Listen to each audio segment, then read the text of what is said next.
Proverbs 10:25. When the storm has swept by, the wicked are gone, but the righteous stand firm forever. Ang masama daw ay tinatangay ng unos, subalit ang matuwid ay naninindigan ng matibay. Who will survive?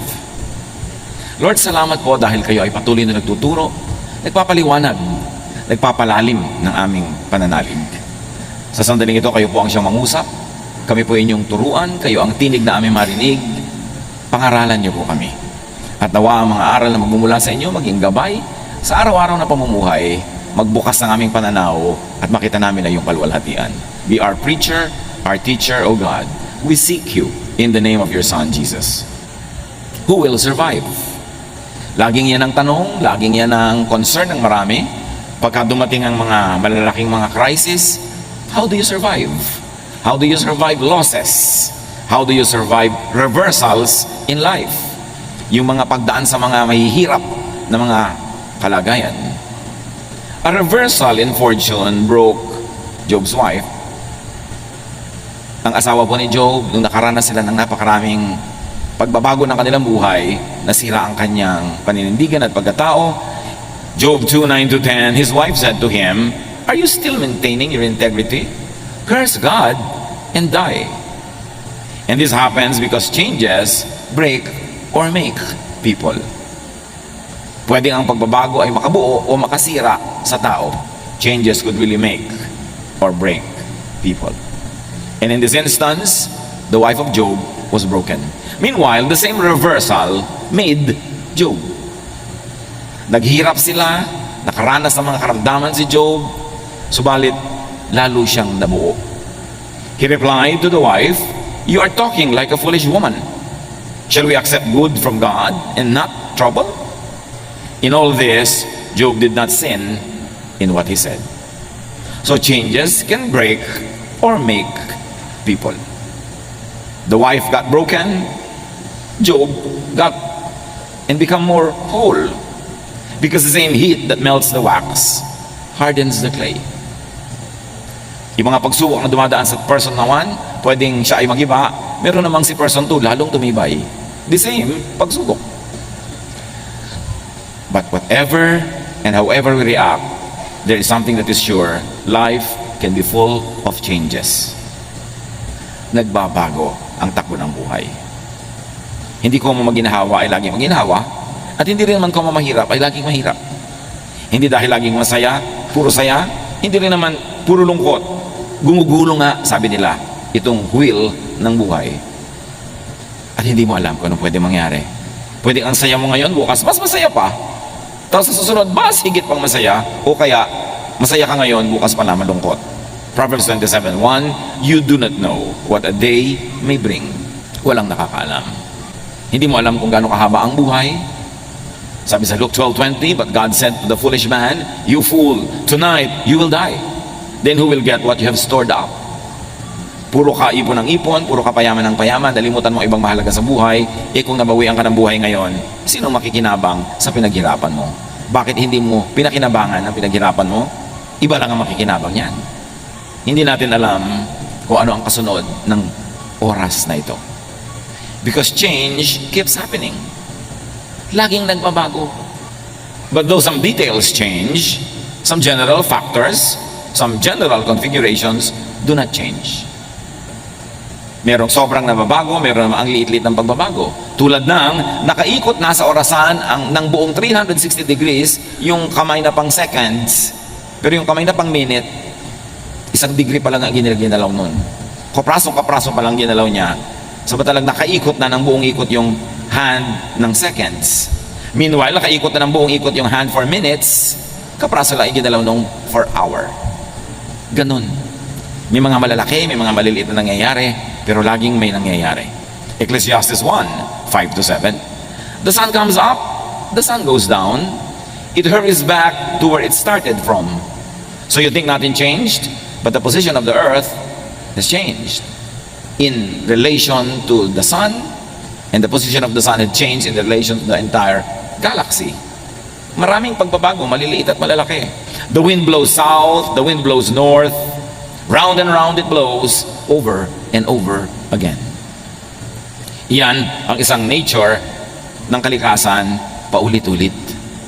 All rivers empty into the sea, but it never spills over. One by one, the rivers return to their source. Ang lahat daw ng tubig ng mga ilog ay pumupunta sa mga dagat, nagiging maalat, mag-evaporate, magiging ulap, uulan uli, magiging fresh water na naman sa mga ibabaw ng bundok, pupunta na naman sa ilalim ng lupa, magiging spring, tapos lalabas sa mga ilat, sa maliliit na mga batis hanggang maging ilog uli, paikot-ikot ang tubig. Nasabi nila wala ni isang patak ng tubig na nawala o nadagdag dito sa ating planeta mula no ito'y nilikha. Ecclesiastes 1:4, generations come and generations go, but the earth remains forever. Nagiging personal pagka namatay ang mahal mo sa buhay, pero kahit na magkamatayan lahat ang napakaraming tao, may mga isinisilang naman, merong lumalaki, may papaliit, may papatanda, at merong pumupunta na sa second childhood nila, may lumalaki ang katawan, may umuurong dahil tumatanda na, but the earth remains constant. Kahit pa nga ang isang tao ay bumalik sa alabok ang kanyang katawan, nasa earth pa rin. Kahit umalis yung sa alabok, pumasok sa puno ng papaya, nakain ng tao, pumasok sa katawan ng tao, nasa earth pa rin yung element. And no matter who gets born or who dies, the genetic pools of humanity remains the same. The composition of the earth remains the same. Some things change, but many things just remain as they are. But even if the earth changes, or even if the earth seems to change, it does only in constant cycles. Cycles, mahalagang word mga kapatid.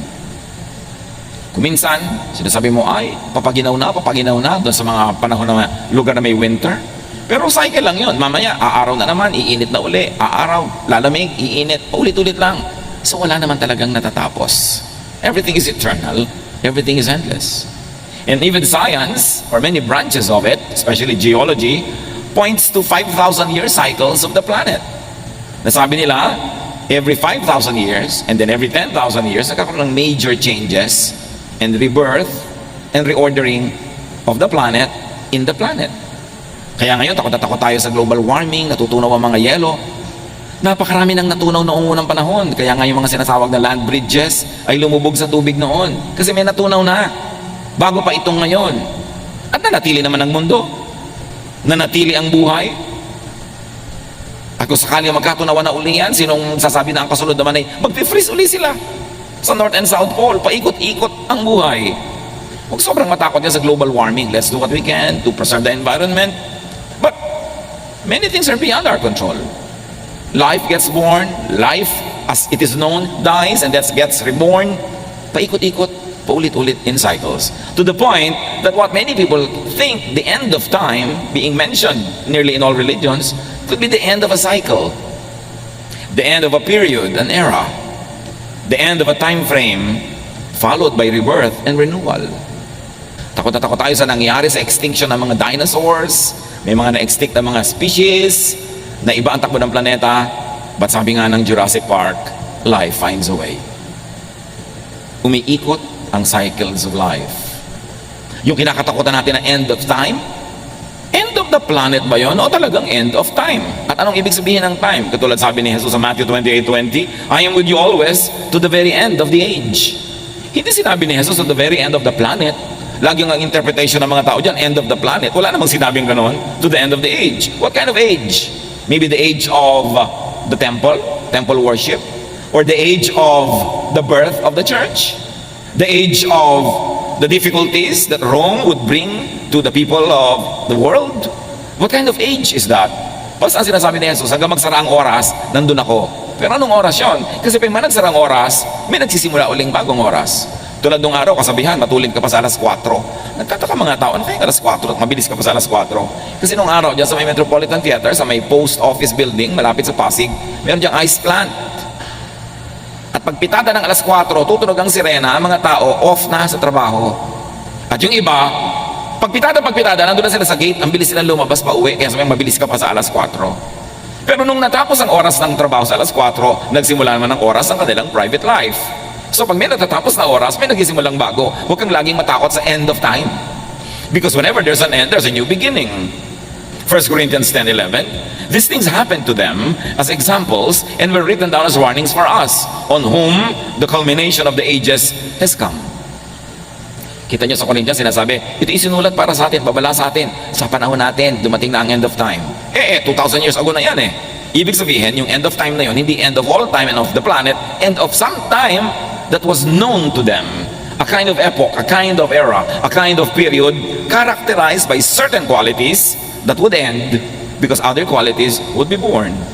1 Peter 1:20, He was chosen before the creation of the world, but was revealed in these last times for your sake.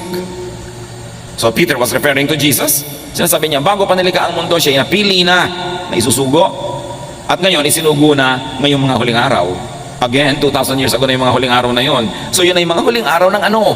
Huling araw ng Judaism? Huling araw ng rule ng Rome over Israel?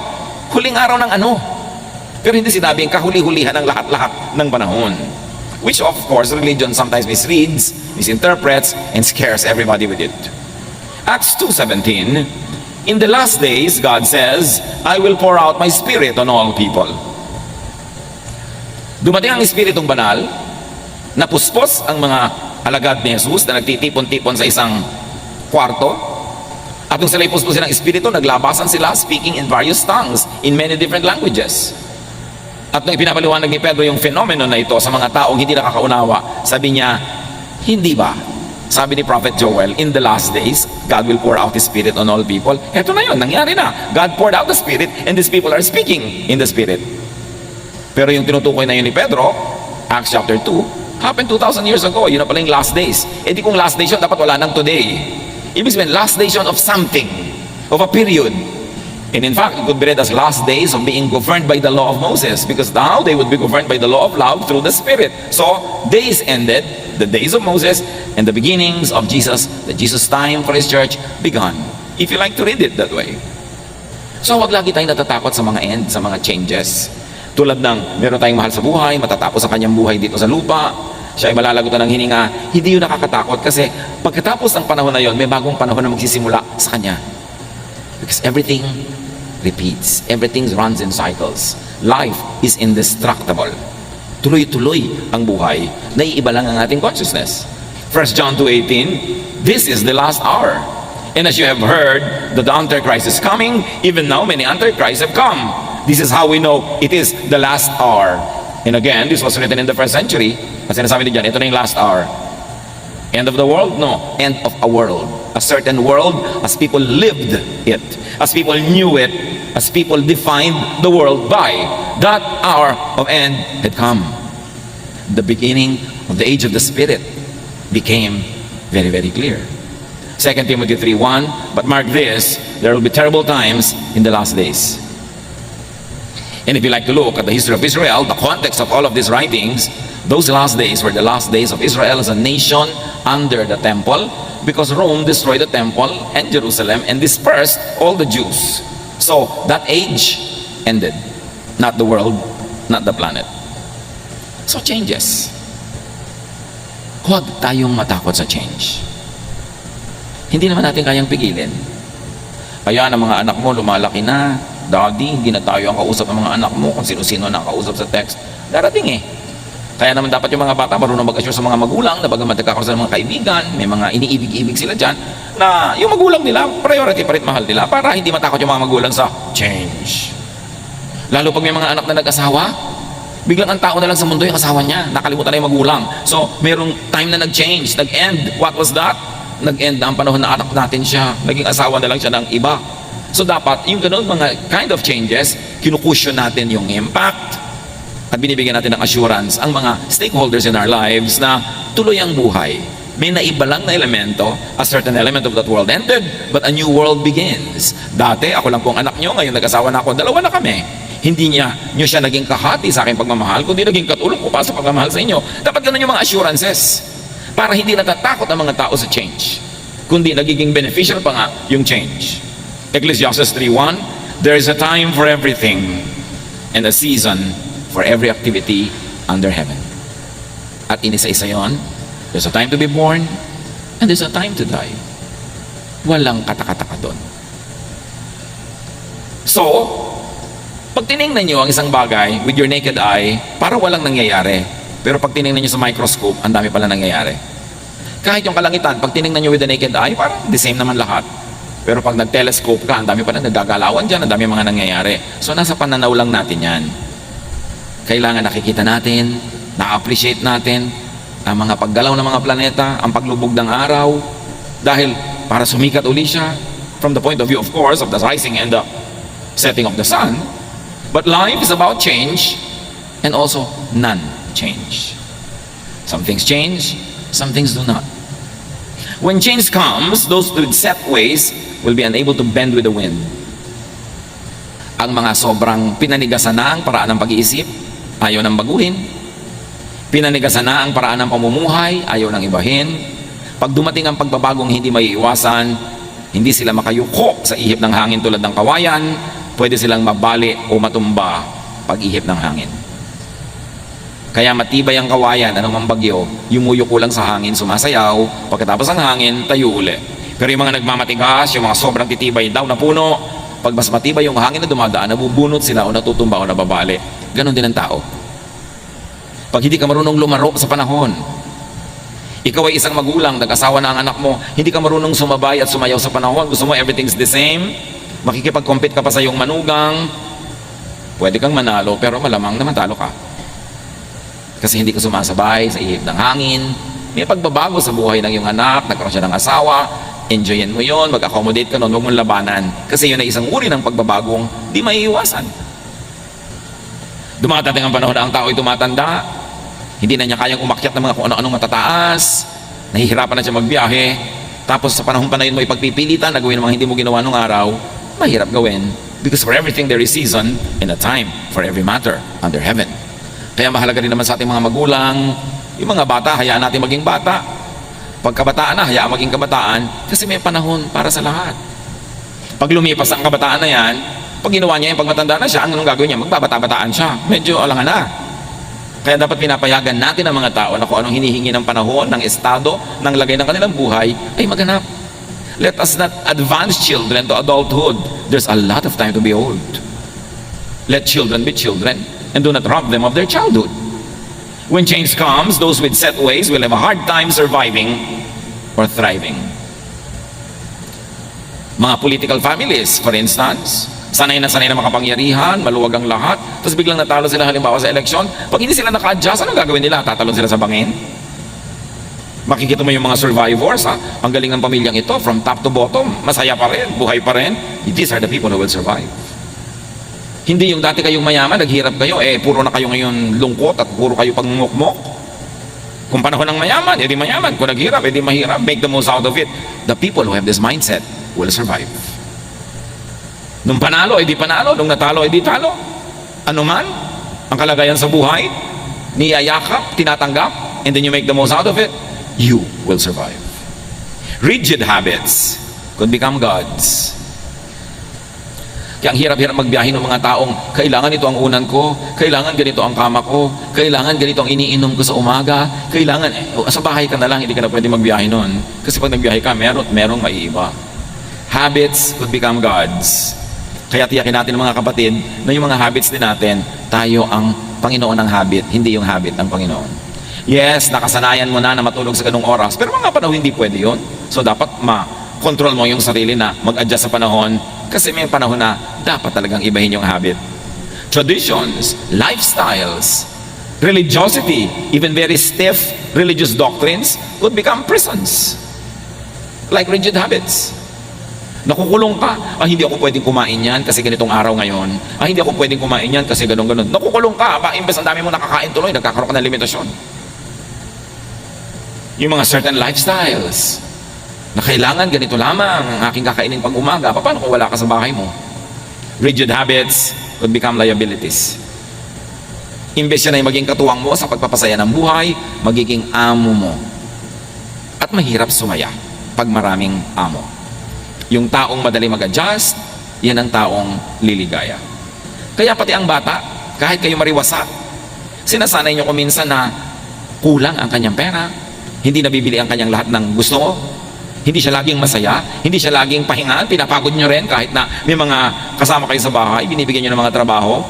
Kasi sabi ni Balagtas, lagi natin binabalik-balikan ang ilang linya sa Florante at Laura at namnamin natin, bagamat marami sa mga ibang salita nito yung matandang Tagalog, pero hindi naman mahirap maintindihan. Ang taong magawi sa ligaya at aliw, mahina ang puso't lubhang maramdamin. Inaakala pa lamang ang hilahil na darat ni di na matutunang batin. Ganon daw ang puso na masanay sa saya, sa tuwa, nagiging sensitive. Ini-imagine pa lang niya ang darating na trouble, hindi na niya malaman kung paano magsusurvive. Para ng halamang lumaki sa tubig. Dahil nalalanta, munting di madilig. Ikinaluluoy ang sandaling init. Ganyan din ang pusong sa tuwa'y maniig. Yan daw puro sanay sa saya, sa ginhawa, parang halamang babad sa tubig. Subukan mong mawala yung tubig, tuyo agad. Mabuti pa yung cactus, kahit isang linggo ng tuyo, buhay pa rin. Kasi sobrang nasanay sa ginhawa. Sabi na ibang-iba na mga bata ngayon, pero ang totoo, ibang-iba ang mga magulang ngayon. Sobrang magpasunod. Yung tatay at nanay sa umaga, yuyuko na sila sa lupa dahil lalabas ang anak nila sa kwarto. Sambahin ang anak. Napakaraming ganon. Munting kahirapay, mamalaking dala. Dibdib palibhasa, hindi gawang magbata. Ay bago sa mundo'y walang kisap mata, ang tao'y mayroong sukat ipagdusa. Galing ni Balagtas. Sabi niya, hindi ka sure. Isang kisap mata o kalahating kisap mata ka lang, kalahating kurap mo, pwedeng maiba ang iyong fortune, maiba ang iyong buhay. Mahal na mahal ng magulang yung anak, yung dalawang mag-asawa, sa isang aksidente, bigla silang namatay sa bahay. Paano natin si spoiled brat? Magulang lang nagtsatsaga sa mga spoiled. Babatok-batok ka lang yung mga tiyo-tiya nila pagka bigla nilang kailangan alagaan yun dahil pinalaki nyo sa sarap. Kailangan sinasanay. Ang bata, tinuturuan mo makisama.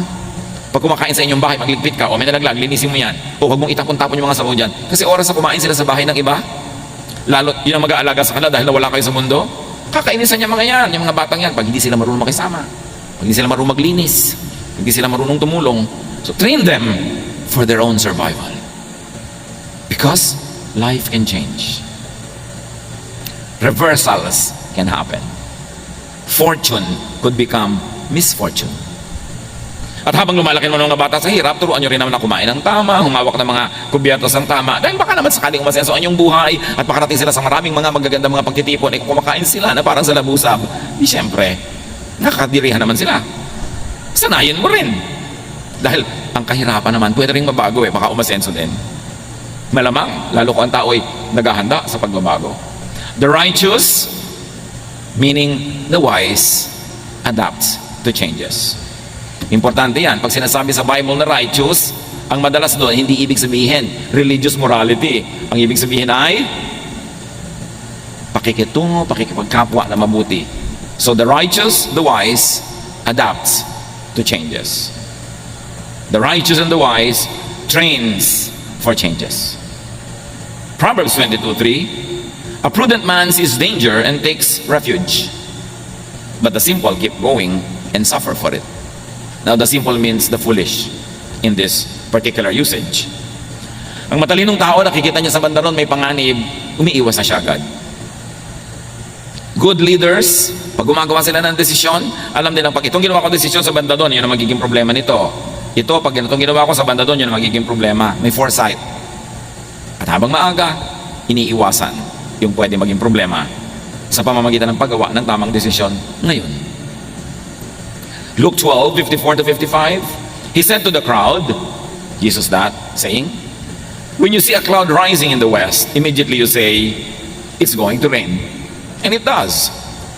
And when the south wind blows, you say, it is going to be hot. And it is. So read signs of change and adapt. Meaning the wise, the righteous, the godly knows and respects God. And therefore, the wise, the godly harness the laws of God and nature. Hindi ka lumalabad sa kalikasan, sumasakay at sumusunod ka. Ayaw mong anurin ka ng baha, at yung may malaking baha, huwag kang tumira sa tabi ng ilog. Ayaw mong abutin ng baha ang iyong sahig, itaas mo. Ayaw mong tamaan ng hangin ang iyong bahay, doon ka sa gilid ng mga bundok na may babangga sa hangin at hindi yung bahay mo. Igalang ang kalikasan.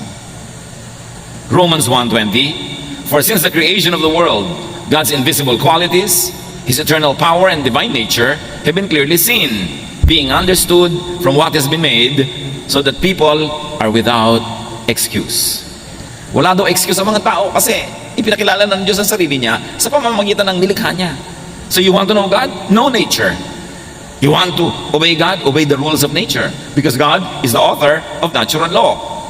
Yun nga maraming religious laws, hindi mo pa sure kung God ang gumawa, o priest lang, o pastor lang, o religious leader lang. But the law of nature, only God can make nature, so sure ka na God ang gumawa ng law of nature. More than any other law made by humans. Kaya sabi, gusto mong lumigaya sa buhay, tingnan mo ang mga ginawa niya at sundin mo ang natural law. Who will survive? Those who will survive are those that face, welcome, embrace, ride the waves of change. Kahit sa kasaysayan ng mga bansa, ng mga kabihasnan, ng sarili nating bayan, ang namamayagpag, ang nagwawagi, ang nananaig, ay yung marunong kumilala sa pagbabagong hindi pwedeng iwasan at uma-adapt agad, nag-a-adjust agad sa pagbabago. For better or for worse of the entire system, individuals who adapt easily are the ones who are able to make the most of it. Kumisa nga, kataksilan pa yan sa bayan eh. Katulad nung dumating ang mga Kastila sa ating bansa. Merong mga ayaw tanggapin yung mga Kastila, lumaban. Meron naman mga nakipagsabuatan agad, kumampi. At the end of the day, nung nagwagi yung mga Kastila, sila yung mga kasama sa wagi. That was not good for our nation, but for them individually and for their families, they benefited. May mga sa himagsikan natin laban sa mga Kastila na lumaban para magkatayo ng kalayaan. Nung dumating mga Amerikano para agawin yung kalayaan na yun, at nakita ng ibang ay walang panalo sa mga Amerikano, sobrang lakas nila, ang yaman-yaman nila. Yung iba kumampi agad sa Amerikano. Pinagtak sila ng bayan, pero yung family nila nakinabang. Sila agad itong mga gobernador, sila agad itong mga appointed leaders, kasi nakipagsabuatan sila, ganun din ng panahon ng Hapon. Ngayon, you should let your morality dictate how you would adapt to changes. Maninindigan ka ba para sa tama o kakampi ka agad sa mali dahil lang parang siya yung mananalo? Dapat alam mo lang na, yes, maraming pagbabago sa buhay. Ano ngayon ang gagawin mo sa mga pagbabagong ito? Saan ka dapat manindigan? Kaya naman yung mga nagkampihan agad sa Hapon, nung bumalik ang gobyerno ng Pilipinas, nung sinakop muli ng mga Amerikano ang Pilipinas at nakuha uli sa Hapon, sila na naman yung amo, o ipinagkukulong naman yung mga kumampi sa Hapon. Kasi po bago-bago ang mga pangyayari. At pag tinignan nyo ang political landscape, yung mga pinakamabilis magbali-baligtad ng kanilang mga prinsipyo at paniniwala at membership, sila yung madalas wagi. Isa lang yung ibig sabihin nun, hindi sa tama o maling ginagawa nila, kundi yung marunong mag-adapt, yung marunong mag-adjust, yun ang nagsusurvive. The progressive survives more than the conservative. Kasi yung conservative, buong karuman, tikuhan niyang niyayakap yung papaalis na o wala na, habang tinatanggihan niya yung nandyan o yung paparating. So ang mangyayari, pag naghari yung paparating, wala siyang hawak, kundi yung lumipas na, natapos na. Those that learn to make the most out of any and every situation will survive. Those that adapt, those that teach themselves to be satisfied with the best that could be available at the moment. Philippians 4:11-13. I am not complaining about having too little.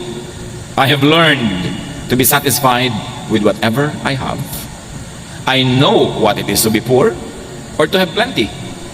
And I have lived under all kinds of conditions. I know what it means to be full or to be hungry, to have much or too little. Christ gives me the strength to face anything. Yan sinabi ni Paul. Sa meron at wala, sinisikap kong maging makabuluhan at kung pwede pa'y maging masaya. Pinalalakas ako ni Jesus para harapin ang hindi pwedeng talikuran, tanggapin ang hindi pwedeng tanggihan, hayaang mangyari ang hindi ko kayang ibahin. Ang malulungkot sa buhay, yung lagi ang hinahanap ay wala. Daddy, mag-abroad ka na, wala tayong kapera-pera, tapos ang nag-abroad, Daddy, miss na kita. Pinag-abroad na eh. Diba? Tingnan mo na lang yung picture. Total, mayarami na ngayong paraan para mag-usap kayo. Pero huwag mo siyang lagi, I miss you, tuloy uuwi na. Pag umuwi na, ba't umuwi ka na? Enrollment na. Hindi na malaman ng tao kung saan siya pupunta. Meron naman, gusto mag-abroad. Pag nasa abroad na, miss ko ang puto bongbong, miss ko ang kabetsile, miss ko ang siniguelas. Nag-abroad ka eh. Di kumain ka ng pumpkin. Kumain ka na kung ano-ano dyan. Hindi yung nandun ka, iniisip mo nandito. Pag uwi mo naman dito, ang init-init naman dito, mabuti pa sa Canada. Yung iba pa, mabuti pa sa Canada. Di ba? So, nandito ka. Pag nandito ka, enjoyin mo dito. Pag nandun ka, enjoyin mo. Hindi yung kung nandun ka, ito iniisip mo. Nandito ka, yun ang iniisip mo. Kahit sa ka pumunta, sala sa init, sala sa lamig, lulungkot ka lang. Dapat kung ano yung katotohanan na hindi mo pwedeng palitan o pinili mo pa nga, tanggapin mo nang sumaya ka. Proverbs 10:25, when the storm has swept by, the wicked are gone, but the righteous stand firm forever. Again, yung wicked dito at yung righteous, hindi moral yon. You could read it in original language and it will accommodate that righteousness here doesn't mean religious morality. It means wisdom. The wise will stand forever, the foolish will be destroyed. And wisdom is being one with time, in unison with creation, with nature, with the season. Kung ano yung panahon, yun ang tanggapin mo at sikapin mong maging masaya. Proverbs 26:13, the sluggard says, there's a lion in the road, a fierce lion roaming the streets. Yung daw tamad, yung mabagal, yung patay-patay, may nakitang leon na nasa kalsada, sabi niya, ay may leon, nakakatakot na leon, pero wala naman siyang ginawa. Tapos lalabas pa siya, nakain siya tuloy ng leon. Dapat may ginagawa ka. Huwag mong tatanggapin ang sitwasyon na gano'n na lang. Huwag mo sasabihin ganyan lang talaga yan. Kasi pag ganyan lang talaga yan, sinabi mo na, ibig sabihin wala kang babaguhin. Dapat pag hindi maganda ang sitwasyon, hindi mo sinasabing ganyan lang talaga yan. Ang dapat mong sabihin, dapat hindi ganyan. At may gagawin tayo para maiba yan. Then may iba mo ang iyong buhay. Pero yung naku, wala akong magagawa. Sa salita mo pa lang, nag-decide ka na walang magagawa. Ano bang magagawa mo sa tunay na buhay? Dapat sabihin mo, no, may magagawa tayo para ibahin yan. Para maiba mo ang iyong buhay. Pero pag nagawa mo na ang lahat ng kayang gawin, sagad na, nando na, wala ka na ibang pwedeng gawin, tanggapin mo na and be happy with it. That's how you will survive. Ecclesiastes 7:10, do not say, why were the old days better than this? It is not wise to ask such questions. Hindi daw mabuting laging nagdadrama na mabuti po nung the good old days, the good old days. Tapos na yon, magpagulong-gulong ka man dyan, hindi na babalik yung days na yan. Ang gawin mong atupagin mo, make these days good. Huwag kang magdramang bukid ka, titingin doon sa tapos na, puro romansa, puro mga sentimiento. Walang mangyayari sa buhay mo. Kailangan, if the days were good, those days, you make these days good also. But stop dramatizing the good old days. Just ride with the times. Nung araw, nung buhay ang atin nyo, ganito, ganon, ngayon wala nang atin nyo, ganito na. Wala na eh. Adjust, adapt. Pag lagi mong inuulit-ulit yan, may inis pa sa'yo mga iba mong anak dahil lagi mo dala sinasabi, yung nung nandito ang atin nyo, nung buhay ang nanay nyo, ganyan. Ngayon, wala na nga. Paano? Ano gagawin mo? Adjust. So you will survive. So you will thrive. Ecclesiastes 7:14, when the times are good, you should be cheerful. When the times are bad, think what it means. God makes them both to keep us from knowing what will happen next. Pag daw masaya, magsaya ka. O kung malungkot ka. Pero hindi yung oras ng saya, doon ka naglulungkot. Tapos nagsasaya yung iba, doon ka malungkot. O kaya ang lungkot ng iba, doon ka naman tawa ng tawa. Wala ka sa lugar. Sabi kong masaya, magsaya. Kasi lahat yan, gawarin ng Diyos. At kung hindi man niya sinadyang gawin, pinayagan niya mangyari dahil sa mga ibang dahilan na maring hindi mo batid, ride ka na lang sa panahon. Kailangan, di ba? Sabi ni Sampaguita, panahon na para magsaya. Kung umabot kayo kay Sampaguita, umabot pa kayo dyan mga anak, di ba? May Google naman, Google nyo. Hindi yung, sabi niya, ayaw ko na pa try. Gusto kayo, todo bigay. Kasi kung masaya, di sayahan na. Huwag nang pigil-pigilin ng mga sarili. Kasi baka bukas lungkot naman eh. Tapos manghihinayang ka. Tulad ng ang daming pagkain, nag-iinarte ka pa, ayaw mong kumain. Pag uwi mo, sayang naman, hindi ko nakain. Sayang, hindi ko nalulun yung buong baka. Kasi hindi mo pa ginawa nung nakahain. Kung ano yung meron sa iyong kamay ngayon, yun ang enjoyin mo. Just make the most of time.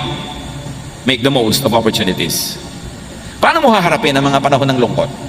Paano ka maghahanda sa mga panahon ng hirap? Habang pwede, magsaya ka. Habang pwede, mag-impok ka. Enjoyin mo ang kariwasaan. Para kung dumating yung kahirapan, your memory will make you go through the difficulty. Yung mga saya na inabot mo, yun ang magiging baon mo sa madidilim, malulungkot na mga araw na darating sa buhay. Kaya kung may opportunity to be happy, take it. Because there will be days of sadness. There will be days when there's nothing you can do but accept it. Psalm 90 verse 12, teach us to number our days that we may gain a heart of wisdom. Turuan niyo po kaming bigyan ng katuturan ang bawat araw na dumadaan sa aming buhay. Huwag masayang ang oras. Matthew 6:34, sabi ni Jesus, therefore do not worry about tomorrow. Tomorrow will worry about itself. Each day has enough trouble of its own. So how do you survive? How do you prevail? Harapin mo lang yung hawak mo ngayon today. Yung bukas naman. Hindi yun pa ngayon.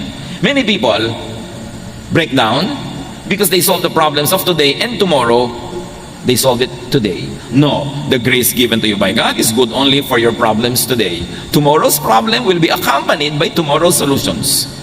Hindi mo dapat paghati-hatiin ng konti mong lakas hanggang sa 3 years pa from now, sinosolve mo na. Pagdating nun, may kakambal yun na solusyon. Yung problema mo ngayon, may kakambal na solusyon. Focus on it and you will go through it. Kasi marunong si Lord. Alam niya ating load limit. The Lord does not allow us to take more than what we can bear. Bakit hindi ko po makaya? Kasi hindi pa binibigay sa iyo ngayon, pina-fast forward mo na kaya hindi mo na makaya. Huwag mo nang isipin yung masyadong malayo pa. Yun lang ngayon. Yung ngayon, kaya mo yan kasi alam ng Diyos ang ibinibigay niya sa iyo. Sukat. Parang tulay, nakalagay 10 tons, 20 tons, may load limit. Alam din ni Lord ang load limit natin. Even temptation nga, sabi, the Lord will never permit you to be tempted beyond your strength. So i-allocate natin yun, pakinabangan natin yung binibigay sa atin ng Diyos. Focus on the task at hand. Tomorrow's needs will be accompanied by tomorrow's provisions. Kaya pati sa prayer, sabi ni Jesus, give us this day our daily bread. Paano po pag nagutom kami 20 years from now? Ang layo pa noon, yung pagkain niya, tiyan mo ngayon, asikasuhin mo. May makakain ka ba ngayon? Meron po. Siya, magsaya ka na ngayon, bukas mo na isipin yung iba. Hindi ibig sabihin na huwag kang magplano, huwag kang maging good planner sa buhay, pero plan, but do not worry. Plan, so that tomorrow you will harvest, but do not dig today what you plant today to see if it is growing. Leave it alone, go back to it tomorrow. Lahat may panahon. Face challenges one at a time. That is how you survive. Nakita nyo ang tulay, ang load limit, 10 tons. So pag may dumadaang truck na 10 tons, kaya niya. Pero yung tatlong truck na sabay-sabay na dumaan doon, guguho. Kasi hanggang 10 lang Tayo din may limit. So face your challenges one at a time. Huwag niyong pagsabay-sabayin. At ang madalas magpahirap sa atin na nagsasabay-sabay ang problema ay ang ating guni-guni, ang ating imahinasyon. Pag inisip na natin lahat, sabay-sabay na darating yan, para na tayo magigiba. Pero hindi natin naiisip yung kasabay na solusyon pag dumating yon. Survive. Thrive. And very importantly, train children to survive. Practicein nyo silang mahirapan. Practicein nyo silang makisama. Hindi kayo nakakatiyak na laging kayo ang magiging kasama nila. Turuan nyo sila sa hirap at ginhawa para maging sanay sila anong nandumating sa buhay, at whatever happens, they too will survive. Salamat Panginoon dahil binibigyan nyo kami ng survival blessings, survival mechanisms. Teach us na ayusin namin ang pag-iisip namin, not to fast forward problems, but to face them when we get to there. Turuan niyo po kami, Panginoon, na yun lamang ngayon ang aming asikasuhin, at yung bukas, nandun pa rin kayo. Magbibigay kayo ng mga blessing na tama sa mga pangangailangan namin sa kinabukasan. Pagbulay-bulayan natin ang lahat ng ito, hanapan ng personal application sa buhay. Lord, as your people bow in prayer, in silence, let your voice finish the message, customize it for each one, make it personal. Be with the Lord in silent reflection.